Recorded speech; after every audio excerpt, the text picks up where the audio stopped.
Yes. So I was explaining you in a we are learning state. Um, I have told you that state is a predefined variable or object, you can say, in React. You do not have to um, declare it, right? So you do not have to say const or where or let state, right? So this is already a internal to this is something which is internal to React. So you just have to initialize it. So this dot state is how you, so whenever you are in a class component, you have to use this thing, right? This dot state to uh, basically uh, if you want to use a state, you have to put this dot state, and then you can put a object. So in class component, it is an object, and then you can put whatever that you want in this object. So for say, if you have a counter and you want to name it, so you can put the key as a state count equal to 1. Now, this is how you have initialized your state now, right? Now, if you will go to your render and return, in that, what you want to do is you want to show this state. So how you can do that? You can do that with this dot state dot.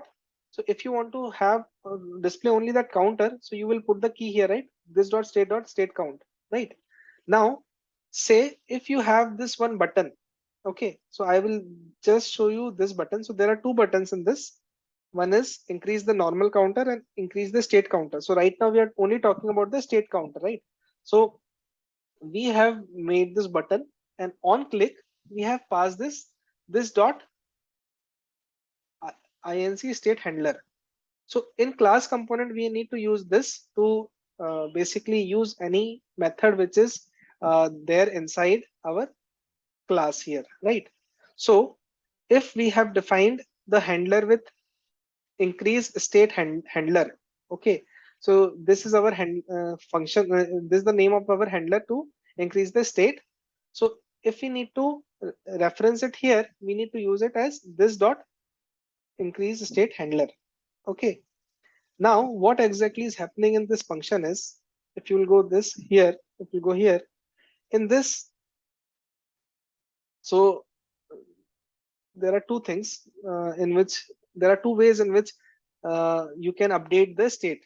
So I will first show you the easier method.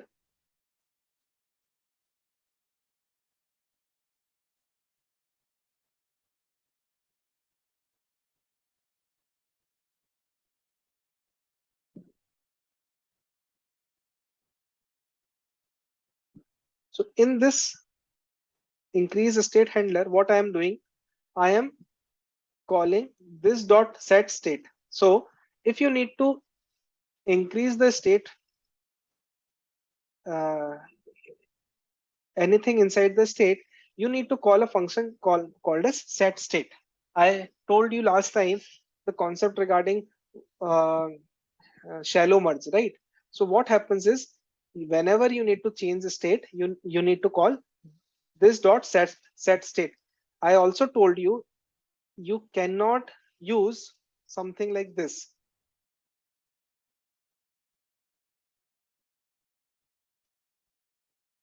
आप इसको इस तरीके से use नहीं कर सकते हो. Sorry, this dot set state नहीं, दिस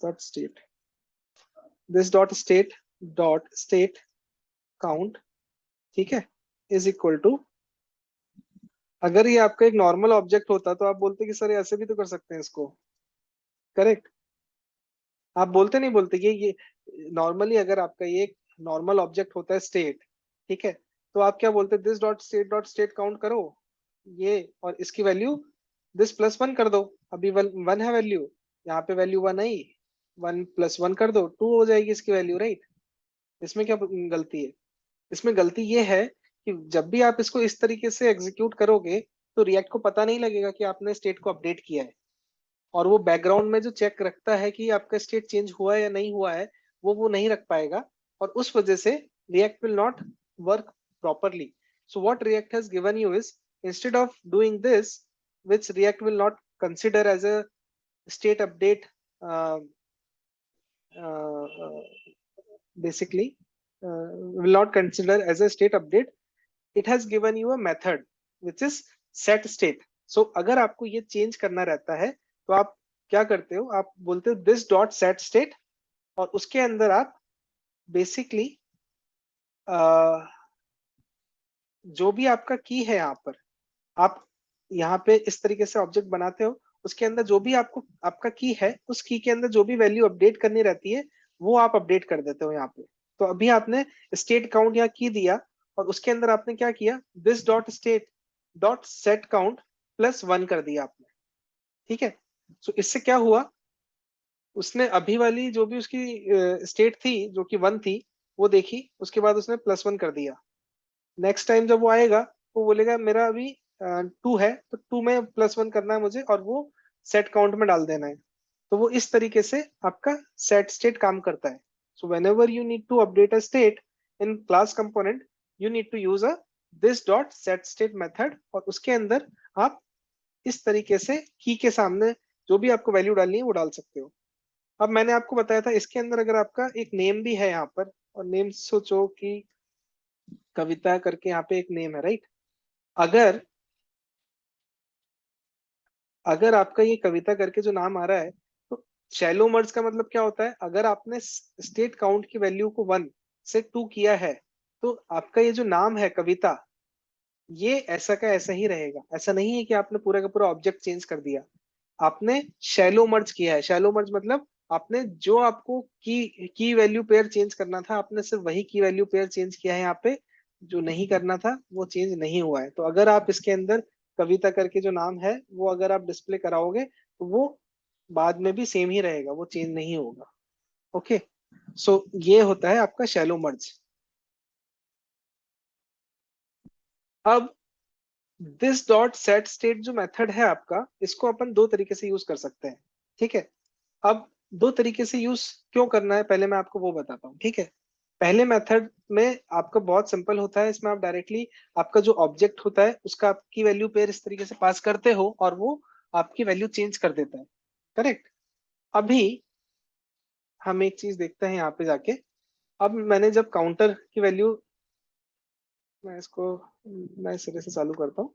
मैंने यहाँ पे काउंटर की वैल्यू चेंज करी, दिस इज स्टेट वेरिएबल, इसकी वैल्यू है 2, यहाँ पे स्टेट की वैल्यू आ रही 1। मैंने 3 किया, यहाँ पे वैल्यू आ रही 3, यहाँ पे वैल्यू आ रही 2। मैंने किया 4, यहाँ पे वैल्यू आ रही 3, यहाँ पे वैल्यू आ रही 4। तो स्टेट का जो वैल्यू है आपका, वो यहाँ पे तो आपको सही दिख रहा है 5, लेकिन यहाँ पे आपको एक कम क्यों दिख रहा है। और अगर आप देखोगे तो आपने यहाँ पे अपडेट कर दी स्टेट, अपडेट करने के बाद आपने यहाँ पे कंसोल में दिखा रखी है दिस डॉट स्टेट काउंट। तो आपका ये वाला अगर स्टेटमेंट एग्जीक्यूट हुआ है, तो इसी फंक्शन के अंदर ये पूरा एक ही फंक्शन, राइट। इसी फंक्शन के अंदर आपका ये स्टेटमेंट के अंदर वैल्यू अलग दिखा रहा है, ये स्टेटमेंट में वैल्यू अलग दिखा रहा है। ऐसा क्यों? ये ऐसा इसलिए है क्योंकि सेट स्टेट जो मेथड है रिएक्ट के अंदर, इसको आप नोट डाउन कर लो। सेट स्टेट जो मेथड होता है रिएक्ट के अंदर क्लास कंपोनेंट के अंदर, it is a asynchronous method. Asynchronous method मतलब जब भी रिएक्ट के अंदर सेट स्टेट मेथड आता है, हम कॉल करते हैं, तो रिएक्ट इस सेट स्टेट मेथड को उसी वक्त एग्जीक्यूट करके ही आगे वाले को एग्जीक्यूट करेगा, ऐसा नहीं है। वो इसको साइड में डाल देता है, वो बोलता है कि हाँ मैं अभी इसको एग्जीक्यूट कर रहा हूँ, मुझे टाइम लगेगा, जब तक मैं इसको एग्जीक्यूट करूंगा तब तक आप नीचे के जो भी आपको एग्जीक्यूट करना है वो कर लो।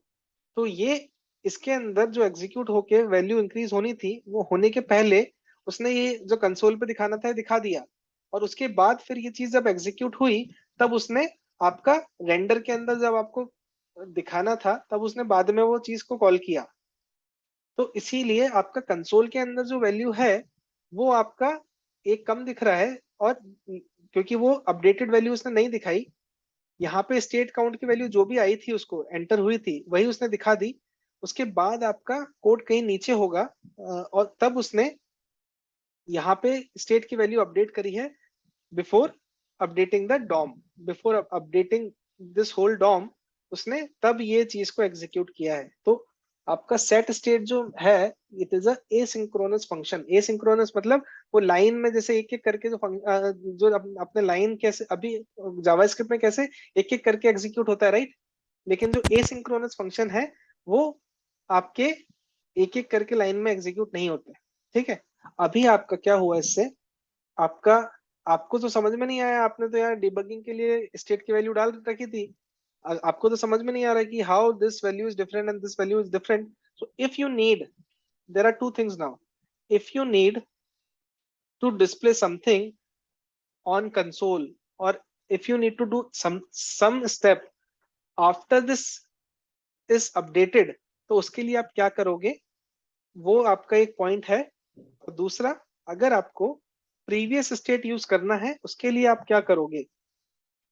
तो इन दोनों चीजों के लिए सेट स्टेट को हम एक दूसरे तरीके से भी यूज कर सकते हैं, और वो तरीका है by by passing function into it. Okay,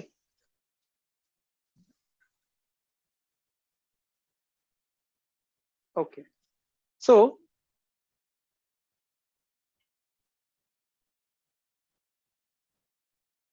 ठीक है। सो अभी दिस डॉट सेट स्टेट जो अपना मेथड है, इसके अंदर हम बेसिकली इस तरीके से यूज कर सकते हैं, एक ऑब्जेक्ट पास करके, राइट। शैलो मर्ज कर सकते हैं इस ऑब्जेक्ट को आपके स्टेट ऑब्जेक्ट के साथ, जो हमने अभी देखा। जो दूसरा तरीका है सेट स्टेट को यूज करने का, वो है bye passing function into it. तो इसके अंदर हम बेसिकली, आपको मैं वापस से सिर्फ लिख के दिखा रहा हूँ कि इसके अंदर हम दो फंक्शन पास कर सकते हैं। तो अब दो फंक्शन अगर पास करने हैं तो हम कैसे पास कर सकते हैं दो फंक्शन, हम दो फंक्शन इस तरीके से पास कर सकते हैं, दो एरो फंक्शन। तो इस तरीके से दो एरो फंक्शन पास कर सकते हैं हम इसके अंदर, एक एक फंक्शन फिर कॉमा फिर दूसरा फंक्शन। और ये जो दूसरा फंक्शन है, इस दूसरे फंक्शन के अंदर तो हमें जो भी एक्टिविटी स्टेट अपडेट होने के बाद करनी है वो हम यहाँ कर सकते हैं। जैसे अगर हमें जो कंसोल में दिखाना था, ये जो हमने कंसोल में दिखाया है, ये अगर हम यहाँ पे दिखाते, इस फंक्शन के अंदर दिखाते, तो हमें वो अपडेटेड चीज दिखती, क्योंकि ये स्टेट अपडेट होने के बाद ही कॉल होगा ये। और ये जो पहला फंक्शन है, ये फंक्शन हम यूज करते हैं स्टेट अपडेट करने के लिए। ओके, तो यही फंक्शन को अगर आप देखोगे तो ये वाला जो चीज है, ये वाला चीज लिखा हुआ है यहाँ से यहाँ तक। सो ये वाला जो फर्स्ट कॉल बैक फंक्शन है, इस फर्स्ट कॉल बैक फंक्शन के अंदर आपके पास दो पैरामीटर आते हैं, एक है प्रीवियस स्टेट और एक है प्रॉप्स। हम अभी प्रॉप्स यूज नहीं करने वाले, तो आप इसको अभी भूल जाओ। इसके अंदर जो एट्रीब्यूट होता है जो आपको मिलता है रिएक्ट के साइड से, तो ये जो सेट स्टेट है, ये तो रिएक्ट नहीं दिया है आपको मेथड, आपने तो कहीं से लिया नहीं है। तो इसके अंदर ऑलरेडी आपको प्रीवियस स्टेट मिलता है, जो भी प्रीवियस स्टेट होता है वो आपको मिलता है डायरेक्टली यहाँ पे, जिसको आप यूज कर सकते हो। तो जब भी आपको स्टेट प्रीवियस स्टेट के कंपैरिजन में चेंज करनी होती है, तब it is a better way to use this dot set state in this way. Because यहाँ पे अगर आपको स्टेट काउंट को चेंज करना है, तो you can say previous state dot state count. तो आपको प्रीवियस स्टेट यहाँ पे मिल जाएगी, जो कि प्रीवियस स्टेट मतलब ये पूरा का पूरा जो ऑब्जेक्ट है, इसका लास्ट टाइम जब रेंडर हुआ था तब क्या वैल्यू था वो आपको मिलेगा। प्रीवियस स्टेट आपका जो पहले वाला जो स्टेट था वो मिला, उसमें आपने डॉट स्टेट काउंट किया है। सो डॉट स्टेट काउंट करने पे आपको प्रीवियस स्टेट के अंदर जो स्टेट काउंट की वैल्यू थी वो आपको मिल गई, और फिर उसके अंदर आपने +1 कर दिया, और वो आपका अभी वाला स्टेट काउंट, ये आपका बिल्कुल सेम है जो आप शैलो मर्ज करते हो वैसे ही। अभी जैसे आपने यहाँ पे से शैलो मर्ज किया था, उसी तरीके से आप शैलो मर्ज कर सकते हो। लेकिन आप यहाँ पे प्रीवियस स्टेट यूज करके previous state dot state count +1 कर सकते हो, it's more clean way. And इसके अंदर आप रिटर्न करोगे तो ये आपका बेसिकली स्टेट चेंज होता है पहले वाले कॉल बैक फंक्शन से। इसके अंदर जो आप दूसरा कॉल बैक फंक्शन डालते हो, ये एग्जीक्यूट होता है जब आपका स्टेट अपडेट हो चुका है तब। और यहाँ पे अगर आप डालोगे state shown in call back, वो अगर आप यहाँ दिखाना चाहते हो तो यहाँ पे हम वो देख सकते हैं। तो अभी हम ये इसको एग्जीक्यूट करके देखते हैं कि हमारा क्या आता है। तो अगर आपका ये आपका क्लीन है, अभी आपकी वैल्यू है स्टेट की 1। मैं अगर इंक्रीज काउंटर करूंगा तो ये 1 का 2 दिखना चाहिए। ठीक है, अब इसके अंदर क्या हुआ, दिस इज स्टेट वेरिएबल 2 हो गया, और काउंट इज 1, वो तो काउंट का तो हमें कुछ मतलब नहीं है, स्टेट इज 1। तो अगर मैं नॉर्मल यहाँ पे कंसोल के अंदर जब मैंने स्टेट दिखाया है तो वो आपका 1 1 ही दिखा रहा है। लेकिन मैंने अभी क्या किया है, मैंने आपका दिस डॉट सेट स्टेट जब कॉल किया, दिस डॉट सेट, सॉरी मतलब आपका, हाँ, तो यहाँ पे दिस डॉट सेट स्टेट के अंदर जब मैंने आपका डिस्प्ले कराया है, यहाँ पे स्टेट इज, सेकेंड, नहीं सॉरी, तो हाँ 1 सेकेंड, तो ये यहाँ पे जब भी मैंने बटन पे क्लिक किया है, मैं 2 बार आपका स्टेट दिखा रहा हूँ कंसोल के अंदर। एक बार कंसोल के अंदर मैं दिखा रहा हूँ जो कि ये मेरा स्टेटमेंट है। ठीक है, अब आप एक चीज देखो, ये वाला जो स्टेटमेंट है, ये स्टेटमेंट तो इस वाले स्टेटमेंट के ऊपर लिखा हुआ है। यहाँ पे भी मैं स्टेट शो कर रहा हूँ, लेकिन मैंने लिखा हुआ है state shown in call back, और फिर मैंने यहाँ पे स्टेट दिखा दी। यहाँ पे मैंने लिखा हुआ है state is this dot state dot state count, right. So यहाँ पे भी मैं स्टेट दिखा रहा हूँ जो कि नॉर्मल मेरा है, और यहाँ पे भी मैं स्टेट दिखा रहा हूँ। लेकिन आप देखोगे ये वाला जो चीज है, स्टेट का वैल्यू जो मेरा नीचे है, ये स्टेट इज लिखा हुआ आ रहा है, राइट, स्टेट इज 1। यहाँ पे तो मेरी वैल्यू अपडेटेड आ नहीं रही है, यहाँ पे तो 1 आ रही है, लेकिन यहाँ पे जो मेरी वैल्यू आ रही है वो अपडेटेड वैल्यू आ रही है जो कि है 2। ये अपडेट होने के बाद कितनी हुई हुई होगी, 1 + 1, 2 ही होगी, राइट। इनिशियली आपकी वैल्यू ऑलरेडी 1 है, 1 के अंदर आपने 1 प्लस किया तो यहाँ पे 2 आई, मतलब जो वैल्यू, तो आपकी यहाँ पे आपकी state shown in call back is equal to 2। तो state shown in call back equal to 2। So अगर आपको कभी भी, ये देखिए, तो हमेशा स्टेट जो आप नॉर्मल कंसोल पे डिस्प्ले कर रहे हो वो आपका एक कम आ रहा है, कॉल बैक के अंदर जो कर रहे हो वो आपकी स्टेट अपडेट होने के बाद आ रहा है, क्योंकि इसके अंदर आपका ये जो फंक्शंस कॉल हो रहे हैं ये आपके एसिंक्रोनस फंक्शन है। ये वाला फंक्शन भी उसने तब तक कॉल नहीं किया है जब तक आपका पहले वाला एग्जीक्यूट होके स्टेट चेंज नहीं हुआ है। जब वो हो गया उसके बाद उसने ये चीज को कॉल किया है। ये समझ में आया आपको? Yes sir. सो ये थोड़ा सा समझने के लिए आपको मैंने बहुत अच्छे से एग्जांपल दिया है कि आपका स्टेट क्या होता है। स्टेट आपका एक रिएक्ट का एक इंटरनल ऑब्जेक्ट है बेसिकली क्लास कंपोनेंट के अंदर। उसको आप किस तरीके से इनिशियलाइज करते हो, राइट। इनिशियलाइज करने के बाद उसको आप किस तरीके से अपडेट करते हो। There are 2 ways in which you can do it. Basically there is one single method, set state. इस सेट स्टेट को यूज करने के 2 तरीके के मेथड है। आप डायरेक्टली इस तरीके से यूज कर सकते हो जो कि मैंने यहाँ पे इस तरीके से अपडेट करके आपको दिखाया। अगर आपको प्रीवियस स्टेट यूज करना है प्लस आपको कोई ना कोई ऐसा फंक्शन एग्जीक्यूट करना है या ऐसा कुछ देखना है कंसोल पे जो कि उस स्टेट के अपडेट होने के बाद ही हो, तो आप ये कॉल बैक फंक्शन यूज कर सकते हो। तो वो हमने यहाँ पे किया हुआ है। तो ये आपको बिल्कुल क्लियरली समझ में आना चाहिए कि हमने किस तरीके से स्टेट को अपडेट किया। ये तो हो गया अपडेट होने के बाद। अब एक बार हम देखते हैं कि जो आपका हैंडलर फंक्शन है वो हैंडलर फंक्शन को हमने कैसे किया है। तो ऑन क्लिक के ऊपर जो भी हमने हैंडलर फंक्शन का नाम लिखा है उसके आगे हम लगाएंगे दिस डॉट, जो भी हैंडलर फंक्शन का नाम है वो, this is because of we are using class component. ठीक है, और इस चीज को, इस हैंडलर फंक्शन को, इस हैंडलर फंक्शन को दिस के साथ हमें बाइंड करना पड़ता है, जो कि एक जावास्क्रिप्ट का कॉन्सेप्ट है। उसके लिए हम जब भी हमारे जो कंस्ट्रक्टर के अंदर हम this dot increase state handler, जो भी हमारा हैंडलर फंक्शन है, ये एक स्टेटमेंट लिखते हैं जिससे हम उसको बाइंड करते हैं दिस को हमारे हैंडलर फंक्शन के साथ। So this dot increase state handler dot bind bracket में this equal to this dot increase state handler. तो ये हमें बिकॉज हम क्लास कंपोनेंट यूज कर रहे हैं इसके लिए है, लेकिन आपको ये सब यूज करने की जरूरत नहीं पड़ेगी क्योंकि हम आजकल क्लास कंपोनेंट का यूज नहीं करेंगे, हम फंक्शनल कंपोनेंट यूज करेंगे। लेकिन अगर आपको ये दिखता है तो ये बेसिकली आप क्लास कंपोनेंट यूज कर रहे हो इसके लिए है। आपका जो दिस जो होता है क्लास में, वो आपको बाइंड करना पड़ता है आपके हैंडलर के साथ। तो इसके लिए आपको, ताकि आप यहाँ पे this dot inc state handler use कर पाओ, इसके लिए है। सो ये आपका बेसिकली है कि आप किस तरीके से एक हैंडलर फंक्शन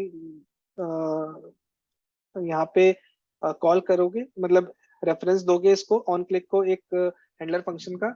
उस हैंडलर फंक्शन को आपको कहाँ पे डिफाइन करना है, उसको आपको कंस्ट्रक्टर के नीचे और रेंडर के ऊपर बेसिकली आप यहाँ पे आप उसको डिफाइन करते हो।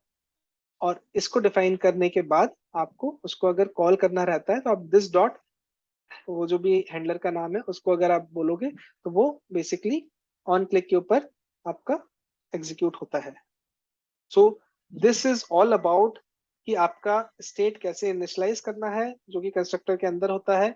आपका स्टेट जो भी है उसको आप किस तरीके से नॉर्मली अपडेट करते हो। नॉर्मली आपका एक आप हैंडलर फंक्शन कॉल करते हो, उस हैंडलर फंक्शन के अंदर आप अपना जो भी सेट स्टेट कॉल करना है वो कॉल करते हो। सेट स्टेट कॉल करने का दो तरीका है। एक तरीका है कि हम एक उसको ऑब्जेक्ट पास करें और शैलो मर्ज करें, या तो फिर हम उसके अंदर कॉल बैक फंक्शन पास करें। दो कॉल बैक फंक्शन वो ले सकता है, पहला वाला जो भी स्टेट को अपडेट करने के लिए, जो कि हम पहले जो शैलो मर्ज ये जो ऑब्जेक्ट पास करके कर रहे थे वैसे ही। और एक जो दूसरा है, वो दूसरा है कि हम उसके अंदर अगर कुछ एग्जीक्यूट करना चाहते हैं once the state is updated, तो वो हम यहाँ पे कर सकते हैं, जैसे कि हमने कंसोल के अंदर इसको अपडेट करके स्टेट अपडेट होने के बाद कंसोल के अंदर दिखाया है। तो यहाँ पे अगर 5 हुआ है तो ये हमें 5 वैल्यू यहाँ पे भी दिख रही है। सो आई थिंक ये आपका स्टेट का ओवरऑल कॉन्सेप्ट है क्लास कंपोनेंट्स के अंदर। आपको ये अच्छे से आना चाहिए स्टेट प्लस आपको हैंडलर फंक्शन किस तरीके से आप यूज कर सकते हो, ये आपको क्लियर होना चाहिए। एक बार आपको क्लिक के लिए क्लियर है तो आप किसी भी चीज के लिए कर सकते हो। आप ऑन क्लिक या माउस ओवर, या फिर अगर आपका कीबोर्ड का बटन क्लिक हो रहा है तो you can do it for anything then later on. ठीक है। सो अभी तक आपको क्लियर है ये। सो इसके लिए मैं आपको ये जो कोड है ये भी आपको शेयर कर दूंगा। आप you can also have a look at the code, plus you can also go through it.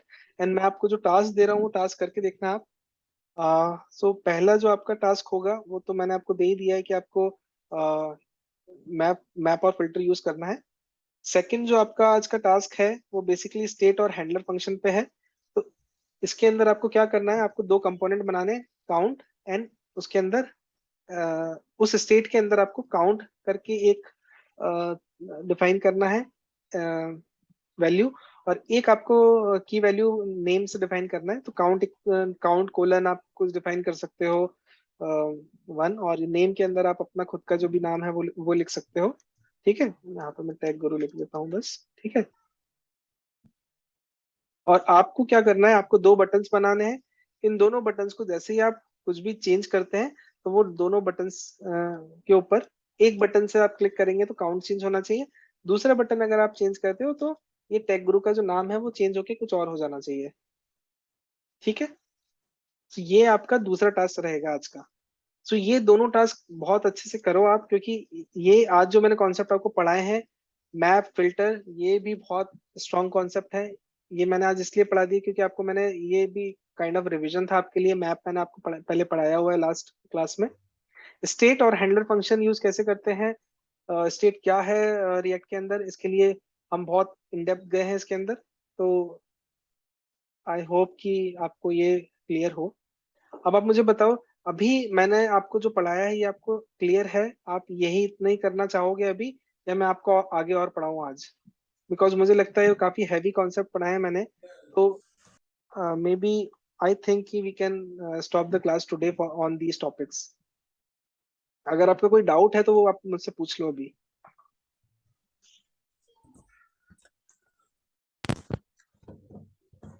तो नेक्स्ट क्लास सर के अंदर, फंक्शन हाँ फंक्शन कंपोनेंट में हाँ फंक्शन कंपोनेंट में सेट स्टेट फंक्शन एसिंक्रोनस होता है, फंक्शन कंपोनेंट में भी।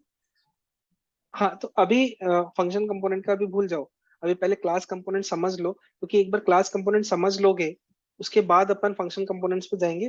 फंक्शन कंपोनेंट के अंदर अगर आपको स्टेट यूज करना होता है, तो जब भी फंक्शन कंपोनेंट बनाया था रिएक्ट के अंदर, तब वो स्टेटलेस कंपोनेंट था, जो मैंने आपको पहले बताया, तो उसके अंदर स्टेट होता ही नहीं था। उसके बाद हमने उसके अंदर एक कॉन्सेप्ट है हुक्स करके, हमने वो इंट्रोड्यूस किया। तो अगर आपको फंक्शन कंपोनेंट के अंदर स्टेट यूज करना है, तो that we have defined with use effect hook. तो हम यूज इफेक्ट पढ़ेंगे, यूज इफेक्ट किस तरीके से काम करता है वो थोड़ा डिफरेंट चीज है। तो अगर आपको मैं एक सेकेंड। सर वैसे क्लास कंपोनेंट हाँ, भी ज्यादा यूज नहीं होते हैं ना? हाँ, तो क्लास तो कंपोनेंट मैं वही बोल रहा हूँ, क्लास कंपोनेंट समझने जरूरी क्यों है, क्योंकि क्लास कंपोनेंट से ही रिएक्ट बना था। तो रिएक्ट किस तरीके से काम कर रहा है, फंक्शनल कंपोनेंट को किस चीज को, फंक्शनल कंपोनेंट जो आप बाद में पढ़ोगे, उसने किस चीज को रिप्लेस किया है, आपको वो रिप्लेस करी हुई चीज समझ में नहीं आएगी, तो आप कैसे काम करोगे? That is one reason. Second reason is, अगर बाई चांस अगर आप किसी बड़ी कंपनी में जाते हो जिसके अंदर वो लोग रिएक्ट यूज कर रहे हैं, अगर आप टीसीएस में गए जो रिएक्ट यूज कर रहे हैं पिछले 4 साल से, तो वहां पे 100% वो क्लास कंपोनेंट में काम कर रहे होंगे, क्योंकि आज से 4 साल 5 साल पहले जब रिएक्ट यूज करना चालू किया था लोगों ने अच्छे से, और तब क्लास कंपोनेंट ही थे। रिएक्ट के अंदर फंक्शनल कंपोनेंट तब थे ही नहीं। तो जितने भी बड़ी एमएनसीज के अंदर अगर आप जाके अगर काम करोगे, तो आपको हो सकता है कि इनिशियल कुछ कोड्स के अंदर क्लास कंपोनेंट मिल जाए, लेकिन अभी तो आपको पता होना चाहिए वो। मैं बोल रहा हूँ कि प्रोबेबिलिटी कम ही है, लेकिन बड़ी कंपनीज के अंदर हो सकता है आपको क्लास कंपोनेंट मिले। नए स्टार्टअप्स के अंदर मोस्टली आपको फंक्शनल कंपोनेंट ही मिलेंगे। तो आपको दोनों का पता होना चाहिए। तो आपको मैं पूरा कॉन्सेप्ट जो है ना, वो मैं चाहता हूँ आपकी क्लियर हो। कल को कोई आपको इंटरव्यू में अगर क्लास कंपोनेंट के बारे में पूछ ले, और आप बोल दो कि नहीं मुझे नहीं पता ये सेट स्टेट कैसे होता है, कोई आपको ये पूछ ले कि मैंने सेट स्टेट किया और मैंने उसके बाद कंसोल पे, अभी आपको मैं आपको इंटरव्यू क्वेश्चन बताता हूँ। ये आपको सेट स्टेट किया मैंने, ठीक है, उसके बाद मैंने कंसोल किया है यहाँ पे, तो वो पूछेगा आपका ये कैसे, ये तो दिखा ही नहीं आपका। तो आप यहाँ पे उसको आंसर दे दोगे, क्योंकि ये एक एसिंक्रोनस फंक्शन है सेट स्टेट, इसलिए नहीं दिखाई है आपको कंसोल में। ठीक है। अब वो नेक्स्ट चीज आपको पूछेगा कि अगर मुझे अपनी स्टेट अपडेट करके उसको डीबग करने के लिए कंसोल पे देखना है, तो मैं क्या करूं? और तब आपको ये पता ही नहीं होगा कि आप इस सेट स्टेट के अंदर दो कॉल बैक फंक्शन पास करते हो, पहला स्टेट चेंज करने के लिए और दूसरा कुछ भी एग्जीक्यूट करना है जो आपको स्टेट चेंज होने के बाद। इस तरीके से आप यहाँ पे कंसोल में अगर डालोगे तो आपको अपडेटेड स्टेट आएगी। सो ये अगर आपको पता नहीं होगा तो आप इंटरव्यू कैसे क्रैक करोगे? क्योंकि इंटरव्यू के अंदर तो आप नहीं बोल सकते कि अभी क्लास कंपोनेंट यूज नहीं होते, राइट?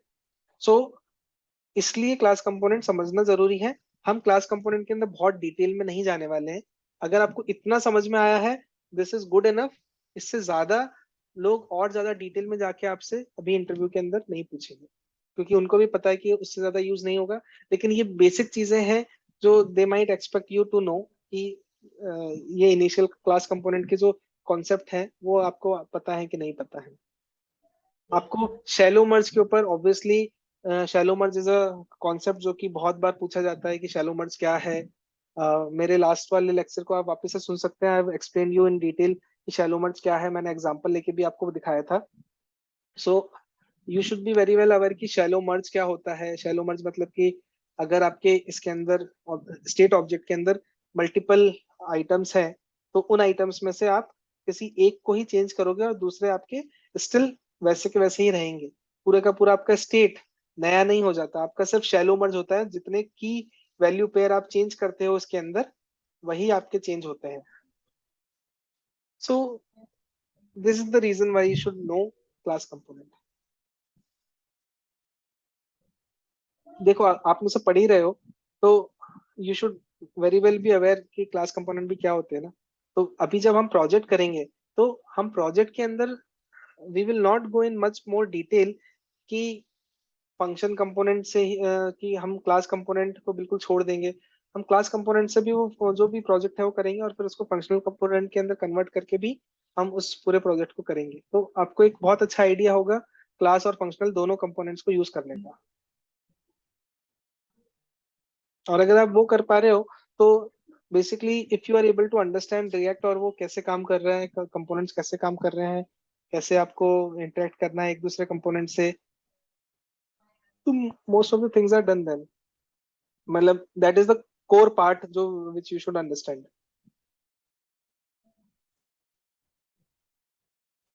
और कोई क्वेश्चन?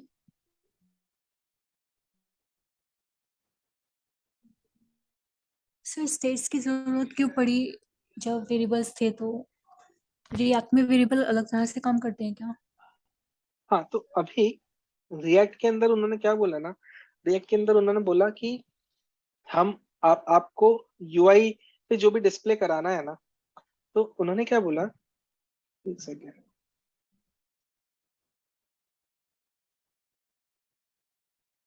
उन्होंने बोला कि अगर ये आपका यूआई है, 1 सेकेंड,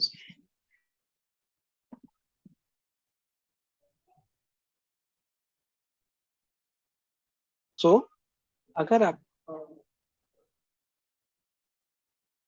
अगर आपका ये यूआई है, ठीक है, उसके ऊपर अगर आपका कोई भी कंपोनेंट है तो everything is divided into component, कि ये कंपोनेंट हो गया, ये कंपोनेंट हो गया, ये आपका एक कंपोनेंट हो गया, राइट?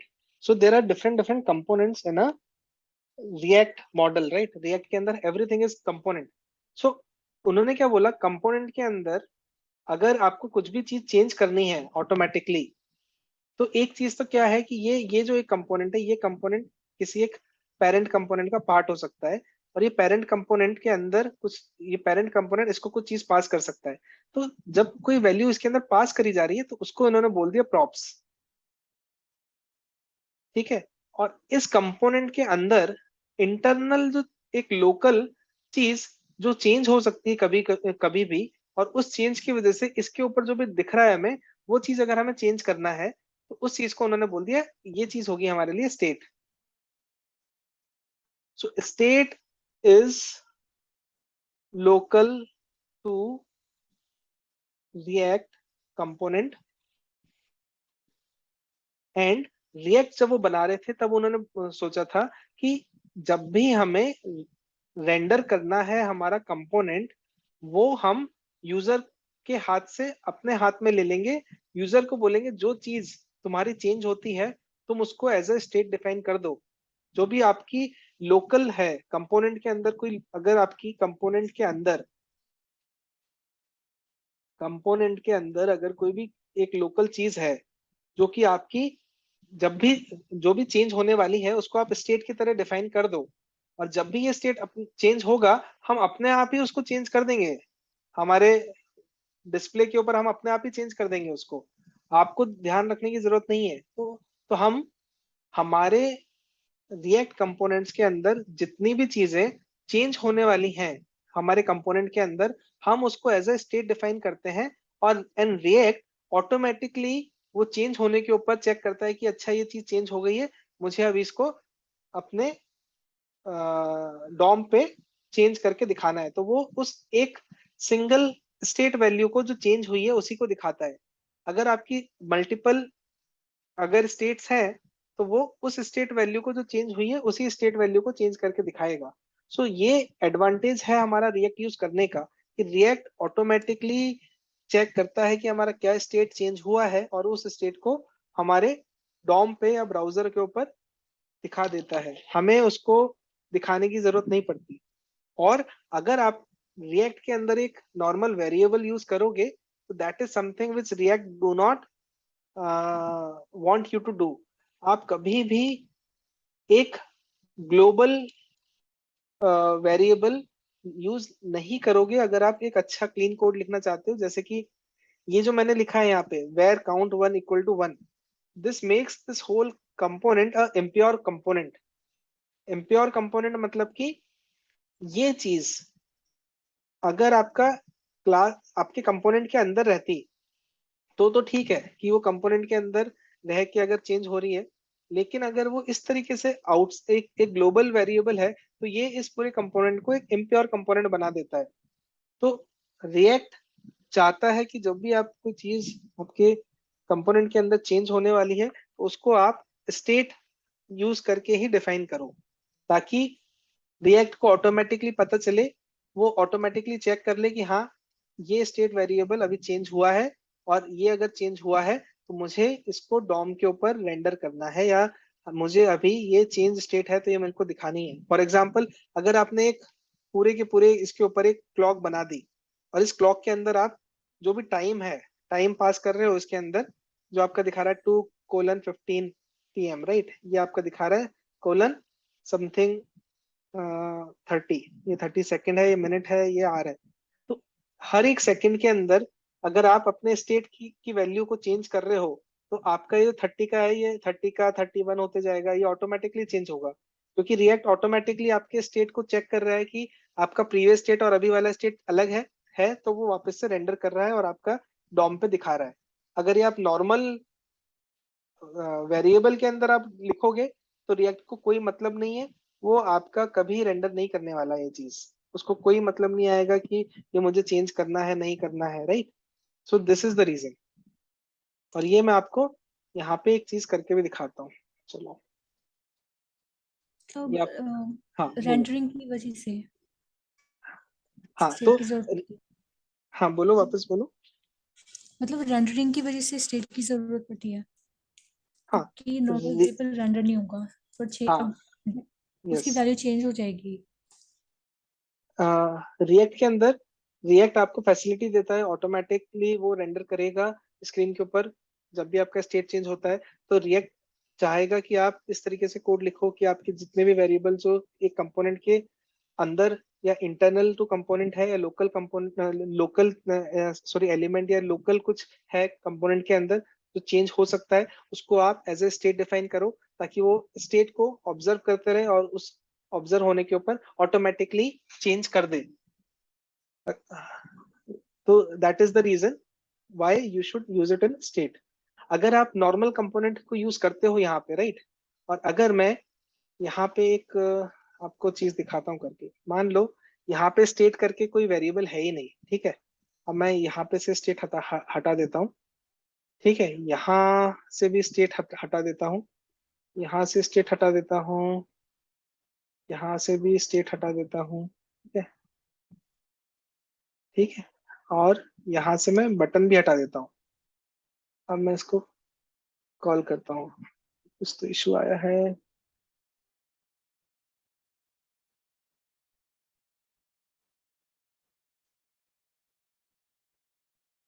सर H2 में डिफाइन वो किया है, H2 में रेंडर किया हुआ है। हाँ एक सेकेंड,